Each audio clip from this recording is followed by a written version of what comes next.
THC and CBD are highly what we call lipophilic. They have an affinity toward, and they can actually pass through fatty tissue. So they can get into essentially all cells just simply by flowing into them. Every cell in your body, but especially neurons, have a double layer of fat on their outside. Typically, if one ingests CBD or THC, it's going to stay in that fatty tissue and can be detected for at least as long as 80 days after ingestion. Cannabis is very fast to enter the bloodstream. Within 30 seconds, it's going to enter the brain and permeate throughout the brain and body. That's very, very fast. Contrast that with something like alcohol, nicotine. That is a very fast delivery of THC and CBD. The effects are going to peak at about 30 to 60 minutes after bringing those compounds into the body. And the effects tend to last anywhere from 3 to 4 hours, although there's some variation on that depending on individual metabolism, whether or not somebody is familiar with the compound, believe it or not, psychologically familiar, but also biologically familiar, or whether or not it's a first-time use or occasional use and so on. Again, this is going to vary depending on whether or not people are ingesting sativa varieties of cannabis. Just to remind you, those tend to be elevated mood, alertness, talkativeness. People who take sativa varieties tend to talk a lot more than they would otherwise. Again, there are exceptions to this. Of course, there are exceptions, but there are also general rules. And the sativas tend to meet people sort of mood elevated, energetic, again, the sort of head high, and indica varieties tend to do the opposite, more of a sedative, relaxant, etc. THC and or CBD are going to bind that CB1 receptor, let's say in prefrontal cortex, so neurons of prefrontal cortex, and then there will be a retrograde signaling back to the presynaptic neuron. And in the case of prefrontal cortex, what's happening is it's increasing transmission, increasing the release of neurotransmitter in prefrontal cortex. However, at the same time, the very same THC and CBD that was brought into the system is binding the very same type of receptors, CB1 receptors, in other brain structures, such as the amygdala, causing retrograde signaling back to the presynaptic neurons in the amygdala, but it's quieting the activation of those neurons. So we have kind of a seesaw effect here where the same compound is increasing mood and alertness and focus in the prefrontal cortex and is decreasing stress and threat detection in the amygdala. And that's one of the reasons why, especially the sativa varieties of cannabis, allow people to enter these states of focus. The sativa varieties act as sort of a stimulant, making people feel happy, at least at certain dosages.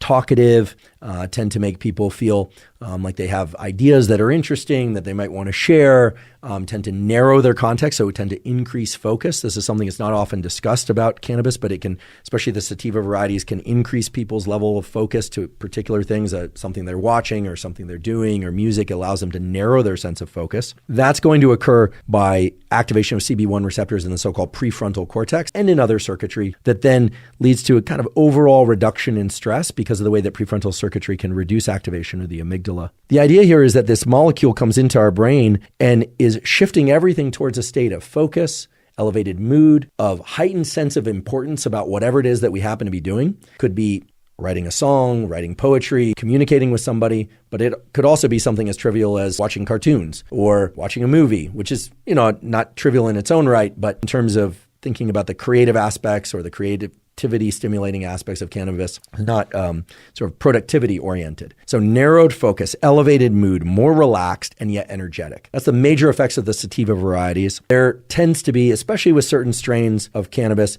increase in appetite, the so-called munchies. And that has everything to do with very, very high density of CB1 receptors in the hypothalamus, and in particular areas of the hypothalamus, like the arcuate nucleus of the hypothalamus, other areas as well, of course, that have tons of CB1 receptors, bind THC and CBD, and activate the neurons that strongly stimulate appetite through two mechanisms. One is a cognitive mechanism of creating a preoccupation with food and anticipation of taste, as well as the experience of taste. So the narrowing of focus to what you want to go eat, and narrowing of focus so that you're not thinking about anything else, but also signaling from the hypothalamus to the gut to neurons within the stomach itself that regulate blood sugar. So there are strong effects on blood sugar of THC and CBD that generally lead to increases in appetite. So two parallel mechanisms, one within the brain, one within the body, increasing appetite. In some individuals, depending on dosage, but also depending on pre-existing neural circuitry and propensity for anxiety, some people ingest or smoke sativa varieties. And regardless of whether or not it's a type 1, type 2, or type 3 variety, regardless of the ratio between THC and CBD, people will experience intense anxiety and paranoia. How do you predict who will experience intense anxiety and paranoia and who will experience intense relaxation, focus, and sense of creativity from ingesting or smoking a type 1, type 2, or type 3 sativa?